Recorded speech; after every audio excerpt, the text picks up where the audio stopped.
कोपरगावकरांसाठी एक सुवर्ण संधी. विस्पुते सराफांचा विश्वास आता वास्तुनिर्मिती क्षेत्रातही दृढपणे उभा राहत आहे. कोपरगावच्या मध्यवर्ती ठिकाणी येवला रोड रामग्लास शेजारी एकविरा कॉम्प्लेक्स हे भव्य रेसिडेन्शियल आणि कमर्शियल प्रोजेक्ट तुम्हाला हक्काचा पत्ता देण्यासाठी सज्ज आहे. कोपरगावात प्रथमच हायवे टच लक्झरी फ्लॅट्स, प्रशस्त शॉप्स आणि आधुनिक ऑफिसेस, तेही एकाच ठिकाणी. अधिक माहितीसाठी संपर्क करा 8208500041 आणि 9822551153. धन्यवाद. युवा नेते विवेक कोल्हे यांच्या मार्गदर्शनाखाली नूतन नगराध्यक्ष पराग संधान यांच्या नेतृत्वाखाली कोपरगाव शहरातील स्वच्छतेला नवी दिशा मिळणार आहे. कोपरगाव नगर परिषदेच्या निवडणुकीत विजय मिळवल्यानंतर नगराध्यक्ष पराग संधान यांनी कोणताही विलंब न करता कामाला सुरुवात केली आहे. निवडणूक प्रचारादरम्यान नागरिकांना दिलेली आश्वासने लवकरात लवकर पूर्ण करण्यासाठी प्रशासनासोबत समन्वय साधत ठोस पावले उचलली जात असून जनतेनं दाखवलेला विश्वास सार्थ ठरवण्यासाठी आम्ही कटिबद्ध आहोत, असं मत विवेक कोल्हे यांनी नगराध्यक्ष पराग संधान यांनी व्यक्त केलंय. तात्काळ कोपरगाव शहरातील स्वच्छता हा विषय प्राधान्यानं हाती घेतला आहे. याच अनुषंगानं कोपरगाव नगर परिषदेच्या स्वच्छता कर्मचाऱ्यांशी थेट संवाद साधत त्यांच्या समस्या जाणून घेण्यात आल्या. शहर स्वच्छतेसाठी आवश्यक साहित्य व साधनांची कमतरता, ठेकेदाराकडून मिळणाऱ्या सुविधा, उपलब्ध वाहने तसेच कंत्राटी पद्धतीवर कार्यरत महिला स्वच्छता कर्मचाऱ्यांना किमान वेतन आयोगानुसार वेतन न मिळण्यासारख्या गंभीर प्रश्नांवर सखोल चर्चा करण्यात आली. तुम्ही शहराच्या स्वच्छतेचा प्रश्न सोडवा, तुमचे प्रश्न आम्ही सोडवू, हा विश्वास विवेक कोल्हे यांनी दिला. या सर्व बाबींवर तातडीने उपाययोजना करण्यात येतील. तसेच स्वच्छता कर्मचारी बांधवांच्या हक्कांसाठी नगर परिषद ठामपणे उभी राहील, असा विश्वास यावेळी देण्यात आलाय. नगरपालिकेचे अधिकारी व कर्मचारी देखील नगराध्यक्षांच्या या उपक्रमाला सकारात्मक प्रतिसाद देत असून शहर स्वच्छतेसाठी नवे उत्साहवर्धक वातावरण निर्माण झाले. दरम्यान कोपरगाव नगर परिषदेच्या वतीने स्वच्छ कोपरगाव सुंदर कोपरगाव या शहरव्यापी स्वच्छता मोहिमेचे आयोजन दिनांक 25 डिसेंबर 2025 ते 15 जानेवारी 2026 या कालावधीत करण्यात येणार आहे.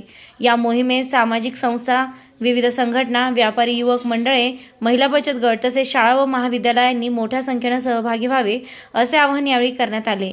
या उपक्रमाअंतर्गत नागरिकांनी किमान 1 तास शहर स्वच्छतेसाठी देत 1 तास माझ्या कोपरगाव शहरासाठी ही महत्त्वपूर्ण मोहीम ठरणार आहे. स्वच्छतेदरम्यान काढलेले फोटो किंवा व्हिडिओ व्हिजन कोपरगाव या इंस्टाग्राम या फेसबुक पेजला टॅग करण्याचे आवाहन करण्यात आले असून चला एकत्र येऊया आणि स्वच्छ सुंदर कोपरगाव घडवूया, असा प्रेरणादायी संदेश नगराध्यक्ष पराग संधान यांनी दिला आहे. घरकुलाचा प्रश्न जो आहे तो भैयासाहेब मुख्यमंत्री फडणवीस साहेबांकडे आपण तो मांडू. त्या घरांची जी परिस्थिती तुम्ही सांगताय त्याची आम्ही 1-2 दिवसात पाहणी करतो. 15 प्रभाग आहे. नाही, मला एक सांगा, 15 प्रभाग आहे, एका प्रभागाला 2 गाड्या, 2 गाड्या काही भागात आता 1 नंबर 2 नंबर ऍव्हरेज 2 धरा. कॉन्ट्रॅक्ट मध्ये काय म्हटलेलं आहे त्यांनी, किती गाड्या द्यायच्या? 20 ते 21 गाड्या द्यायच्या आपल्या सोडून धरून त्या. कसं काय होईल?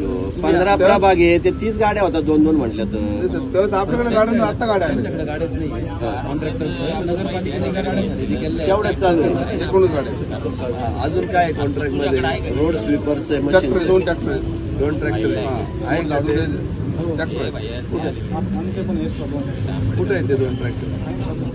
रोड झालं त्यांनी कचरावर आहे. कचरावर आहे. 2 ट्रॅक्टर 15 प्रभाग करणार. आपले 2 आहेत. आपल्या त्यांनी किती द्यायचे? कॉन्ट्रॅक्ट मध्ये किती म्हटले त्यांनी उर्वरित वाहन पुरवायचं किती? म्हणजे 4 ट्रॅक्टर मध्ये 2 ट्रॅक्टर आहे, आपल्या डंपर आहे. आता आहे ठीक आहे. टेंडर मध्ये किती? टेंडर कागदावर मला 21 वाहन. 21 घंटा गाड्या. रिक्षा संपल्या. 4 ट्रॅक्टर 4च द्यायची. 4 असं लिहिलंय का? कॉन्ट्रॅक्ट मध्ये 4च ट्रॅक्टर द्यायचे. 4 मध्ये होईल सगळं. कचरा वाहतूक पुढं त्याच्यामुळे बस एवढे. आणि अजून मॅन पॉवर काय पुरवायची? काय नाही? मॅनपॉवर इस्टिमेंटनुसार एका बाई 9,000 स्क्वेअर मीटर झाडायचे, त्या हिशोबाने त्या महिला पुरायचे. ते एका बाईचे किती द्यायचं त्यांना पेमेंट का? हा? किमान वेतनुसार द्यायचं. हा? किमान वेतनुसार द्यायचं. किमान वेतन किती? 230 आहे का? 230 ते झाडलं 9,000 स्क्वेअर मीटर झाडलं, ते म्हणते 9,000 स्क्वेअर मीटर आमची बाई झाडीत नाही, आम्ही कसं करतो? झाडत नाही 9,000 स्क्वेअर मीटर ते म्हणतात. त्याला फक्त आता माहिती साहेब,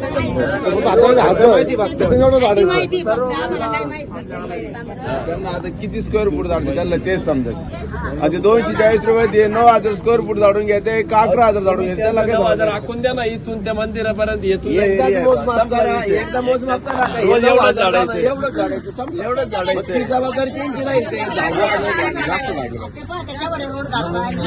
विषय असा आहे भैया साहेब, पाया कमी लावायच्या, त्यांच्याकडून जास्त एरिया झाडून घ्यायचा आणि त्यांचा 9,000 येतो 15,000 16,000 त्यांच्याकडून झाडून घ्यायचे आणि कमी वायात ते जास्त काम दाखवायचे, असा तो विषय. बरं काय गरीबाच्या पोटात ताटातलं खाऊन काही भेटणार नाही. तुम्ही थोडस लक्षात घ्या. कोणता कॉन्ट्रॅक्टर काय नाही बोलू घेतो आधी टेंडर कॉपी द्या. टेंडर संपलेलंच येते. आधी टेंडर कॉपी द्या आम्हाला. उद्यापासून चला तुमचे प्रश्न सोडवू, पण तुम्ही कोपरगावचे प्रश्न सोडवायचे स्वच्छतेचे. बरं का? ठरलं मग आपलं घर स्वच्छ ठेवतो तसं हे शहर स्वच्छ ठेवायचं आपल्याला. तर आजपासून आपण संक्रांतीपर्यंत या ठिकाणी स्वच्छ कोपरगाव सुंदर कोपरगाव अभियान आपण चालू करतोय. त्याच्यामध्ये सगळ्यांना सहभागी करून घेतोय आणि त्यामध्ये तुमचेही प्रश्न आणि तुमचेही प्रश्न सोडवण्याचे मीटिंग घेऊन आपले प्राधान्य राहील. सगळ्या सामाजिक संघटनेला मी आवाहन करतो या निमित्ताने की त्यांनी देखील स्वच्छ कोपरगाव सुंदर कोपरगाव या अभियानामध्ये सहभाग नोंदवावा. सगळ्या निर्वाचित नगरसेवकांना आवाहन करतो त्यांनी आपापल्या प्रभागामध्ये ही मोहीम राबवावी. सगळे उभे राहिलेले उमेदवारांना आवाहन करतो त्यांनी पण ही राबवावी आणि आपण 15 तारखेला मग प्रभाग निहाय त्याचं सर्वेक्षण करून बक्षीस देऊया, आपण जाहीर करूया. आहे ना तुमची तयारी? निर्भीड न्यूज, योगेश डोके, कोपरगाव.